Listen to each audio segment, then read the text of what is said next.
Hey guys, Joebizz34 here. I just had to do a quick review on this. You know I do 1/6 figure customs, and I show them and I review others, but normally. But occasionally I do a movie review or a Blu Ray review, and I've done a couple of those. Not too often do I get motivated to do that, but I had to just review this real quick. This just showed up today, and I got them out so you can kind of see them all.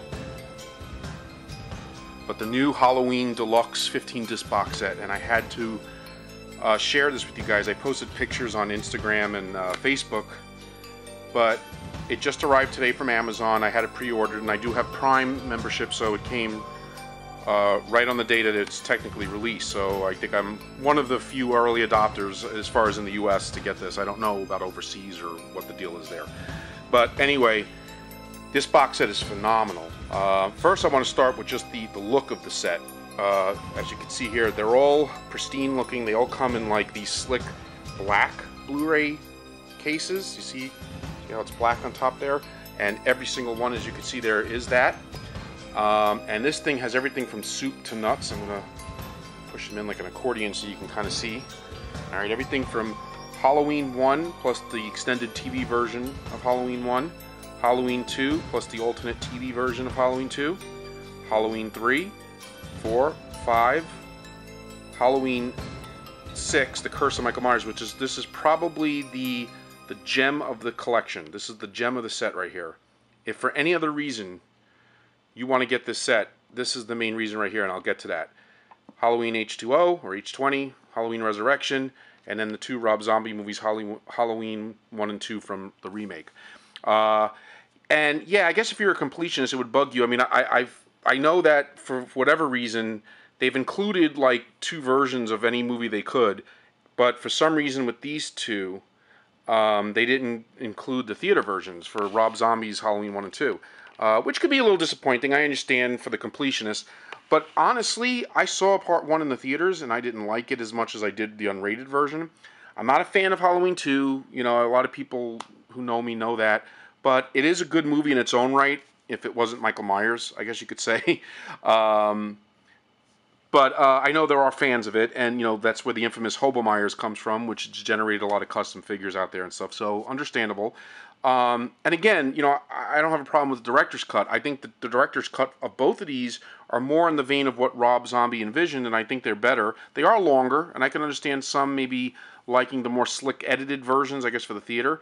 You know, and Halloween 1 had that controversial, you know, rape scene for the reason why Myers escaped, where that was replaced in the theater version of him being chained up and getting away from the police. And I have to admit that is a little unnerving to see that scene. But again, you know, I think that if I had to be missing, I'd rather miss the theater versions and have this.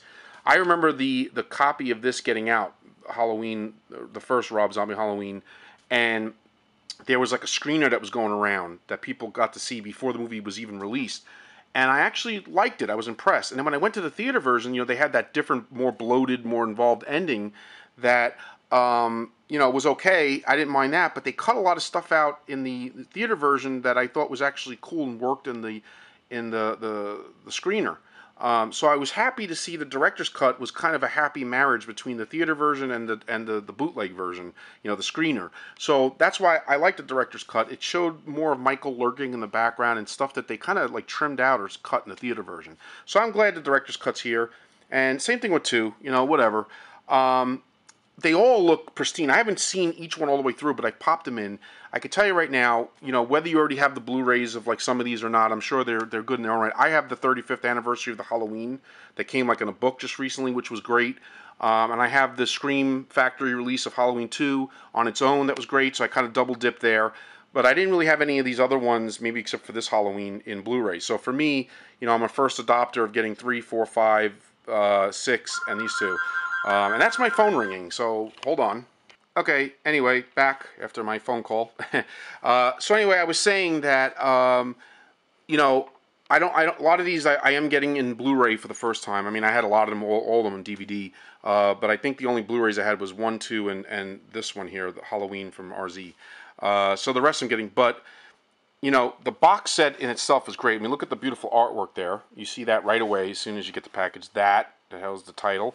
And then this wonderful little scene here, which is my favorite, of Michael kind of lurking behind the trees there, which I showed in the intro. Look at that. That is so cool. Now this one you won't see right off the bat, because what happens is the box comes with this paperwork, which I am going to save because I consider it part of the box, even though, you know, you need to remove it to see. But it comes like this, okay, and then you'll see that, right? And then what happens is behind it, you'll see this, the specs, so it covers that artwork. So when you peel it off and remove it, that's when you see this beauty. Okay, so I'd prefer to see that, obviously. And then it comes with this book. It's like a 42, 43 page illustration, and it's really cool. It goes through all the films, the facts, all little history behind them, you know, what went where and who did what and who played Myers. A little spoiler, you know, it does go into detail about when it gets to the H-20 stuff. It does talk about how the movie got delayed a little bit because they didn't like the musical score, and they had to change it to some more generic scream-sounding music. And I do remember reading about that or hearing about it back in the day. But the one fact, I mean, they get really involved. They tell you everything, the problems, changes in production, changes in directors, this, that. I mean, it really got detailed, which was cool. But for some reason, they left out the part about the mask being replaced in Halloween H2O. That Jamie Lee Curtis wasn't happy with the mask that originally was used and you saw in trailers, and then they reworked it to look a little bit more like the original, still not exactly, but better, and they didn't discuss that little fact. So that's the only thing they omitted for some reason, or maybe they just didn't realize. Anyway, so now to the soup and nuts. The Blu-rays, like I said, the case, everything is beautiful. The artwork, everything is pretty, you know, much spot on. Now, the few that I put on so far, you know, I put them on just to check them out, make sure they work. The sound is phenomenal. The picture is a home run. It is a knockout. Okay, I mean, no complaints. But let me just say, I'm gonna put this down for a second. I'm gonna get this out. I'm gonna tell you right now.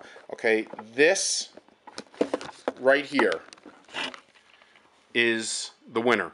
Okay, this is the prize. This is the gem. Okay, or the little hidden Easter egg in this set. And I never thought I would say that, because a lot of people perceive this as the worst, or one of the worst sequels. And for the theater version, I agree. But guess what? For the first time, as many people know with this set, it comes with the producer's cut. And let me just tell you something. They gave it the white glove treatment, as I worded it on Facebook. It is marvelous. Okay? It looks better than I ever imagined it could look, because all we've ever seen of it was on VHS or like bootleg files, you know, that it was unfinished. But they took exactly what you saw in that bootleg and they sharpened it, they finished it, they gave it an HD treatment. The sound effects is awesome. It's like a 5.1 sound. I mean, it's like pristine. I mean, it looks like it just was released yesterday. And I was so impressed with this. And of course, this was the first one I popped in, because this is what I was so curious about, more than any of the others, believe it or not. But man, oh man, if you have never saw the producer's cut, or if you've seen it but haven't seen it like this, I'm telling you right now, if you're a Halloween fan, if you're a diehard fan, you got to get this box set. I don't know. Maybe if it's popular enough, they'll release it on its own. I'm not sure if they're ever going to do that. Or maybe they'll do like a 2-disc, you know, where you get theater and producer's cut. But if they don't, and it's the only reason why you want to get your hands on this set, it's justified. Okay? I can't say enough. I was blown away, and I was chatting with one of my friends online when I was watching it. And, you know, there are things about the producer's cut that are a little off, a little cheesy, and I can understand maybe why they wanted to change certain aspects of that last, like, 20 minutes of the film. But I will say this. Overall, the producer's cut was such a better film. The editing, the more of the original score, like the original music and sound effects that you've heard in the original movies, like 1 and 2, and more Dr. Loomis, which is always a good thing, more Donald Pleasance, and you know, it just feels more complete, more consistent. You know, the tone is there. A lot of the organ music or the score that you hear actually is very reminiscent of not only just using John Carpenter's original cues, but like certain organ music like reminds me of the essence of his original 3 movies, including some of Halloween 3.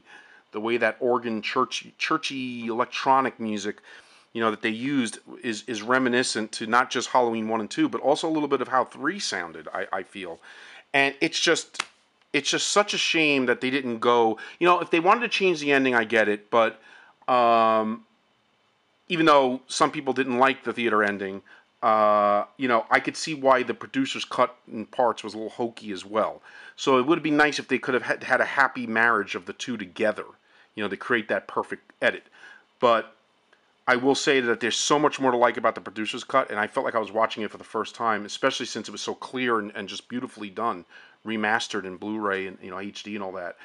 And I have to say that to me, that's what puts this set over the top. Over any other issues you may have, you know, whether you're upset that the theater versions of Rob Zombies is missing, or whether it's double dipping, that is the gem. That's the chaser right there. You know, to get your hands on that copy and to experience it is amazing.